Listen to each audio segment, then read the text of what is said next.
ಒಂದು ಕಡೆ ತಮ್ಮ ಗ್ಯಾರಂಟಿಗಳಿಂದ ರಾಜ್ಯದಲ್ಲಿ ಜನರು ಸಮೃದ್ಧರಾಗಿದ್ದಾರೆ, ಆಲ್ ಈಸ್ ವೆಲ್ ಅಂತೇಳಿ ಮುಖ್ಯಮಂತ್ರಿಗಳು ಅವರ ಸಚಿವ ಸಂಪುಟದವರು ಹೇಳ್ಕೊಳ್ತಾರೆ.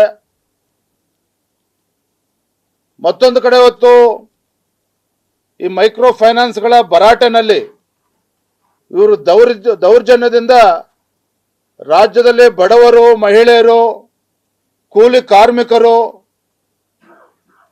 ಇವತ್ತು ತತ್ತರಿಸಿ ಹೋಗ್ತಾ ಇರ್ತಕ್ಕಂಥದ್ದು ಕೂಡ ನಾವು ನೋಡ್ತಾ ಇದ್ದೇವೆ. ಎಲ್ಲ ಒಂದು ಕಡೆ ಈ ಮೈಕ್ರೋ ಫೈನಾನ್ಸಿನ ವ್ಯೂಹಕ್ಕೆ ಈ ಬಡವರು ಸಿಲುಕಿ ಹಾಕಿಕೊಂಡಿರ್ತಕ್ಕಂಥದ್ದು ನಾವು ಗಮನಿಸ್ತಾ ಇದ್ದೇವೆ. ಹಾಗಾಗಿ ರಾಜ್ಯ ಸರ್ಕಾರ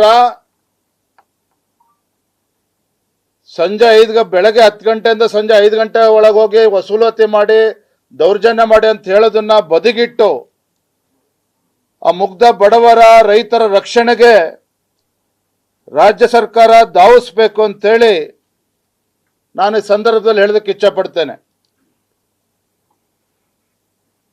ಒಟ್ಟಾರೆಯಾಗಿ ಕರ್ನಾಟಕ ರಾಜ್ಯದಲ್ಲಿ ಕಾಂಗ್ರೆಸ್ ಸರ್ಕಾರ ಅಭಿವೃದ್ಧಿ ಇಲ್ಲದೇನೆ ಶಾಸಕರುಗಳಿಗೂ ಕೂಡ ತಮ್ಮ ಕ್ಷೇತ್ರದಲ್ಲಿ ಏನೋ ಅಭಿವೃದ್ಧಿ ಕೆಲಸ ಮಾಡೋಕ್ಕಾಗದೇನೆ ಇವತ್ತು ಕೈಕಟ್ಟಿ ಕುಳಿತಿರ್ತಕ್ಕಂಥ ಒಂದು ದಾರುಣ ಪರಿಸ್ಥಿತಿ ಬಂದಿದೆ. ರೈತರುಗಳು ಯಾರು ಕೂಡ ಈ ಸರ್ಕಾರ ಕೇಳೋದಕ್ಕೆ ಮುಂದೆ ಬರ್ತಾ ಇಲ್ಲ. ಹಗಲು ದರೋಡೆ ನಡೀತಾ ಇದೆ, ಮತ್ತೊಂದು ಕಡೆ ಕೊಲೆ, ಅತ್ಯಾಚಾರ ಪ್ರಕರಣಗಳು ದಿನೇ ದಿನೇ ಹೆಚ್ಚಾಗ್ತಾ ಇರ್ತಕ್ಕಂಥದ್ದು, ಕಾನೂನು ಸುವ್ಯವಸ್ಥೆ ಸಂಪೂರ್ಣ ಹದಗೆಟ್ಟಿರ್ತಕ್ಕಂಥದ್ದು ರಾಜ್ಯದಲ್ಲಿ. ಒಟ್ಟಾರೆಯಾಗಿ ರಾಜ್ಯದಲ್ಲಿ ಒಂದು ಚುನಾಯಿತ ಸರ್ಕಾರ, ಮುಖ್ಯಮಂತ್ರಿಗಳು ಇದ್ದಾರೆ ಅನ್ನೋದು ಇವತ್ತು ಇದ್ದಾರಾ ಅಂತ ಹೇಳಿ ಇವತ್ತು ಜನ ಪ್ರಶ್ನೆ ಮಾಡ್ತಾ ಇದ್ದಾರೆ. ಆ ರೀತಿ ಸರ್ಕಾರ ಎಲ್ಲವನ್ನು ಮರೆತು ರಾಜ್ಯದ ಅಭಿವೃದ್ಧಿನೂ ಕೂಡ ಮರೆತಿದ್ದಾರೆ.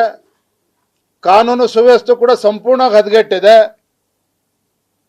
ಈ ಸರ್ಕಾರದ ವಿರುದ್ಧ ಬೀದಿಗಿಳಿದು ಹೋರಾಟ ಮಾಡ್ತಕ್ಕಂಥ ಪರಿಸ್ಥಿತಿ ಈಗಾಗಲೇ ರಾಜ್ಯ ಸರ್ಕಾರ ನಿರ್ಮಾಣ ಮಾಡಿಕೊಂಡಿದೆ. ಯಾರು ಕೂಡ ಈ ರಾಜ್ಯ ಸರ್ಕಾರದ ಬಗ್ಗೆ ಸಂತೋಷವಾಗಿ ಯಾರು ಕೂಡ ಇಲ್ಲ, ಅದು ಮಾತ್ರ ಸತ್ಯ. ನ್ಯೂಸ್ ಫಸ್ಟ್ ನಿರ್ಭೀತಿಯಿಂದ ನಿಮ್ಮ ಪರವಾಗಿ.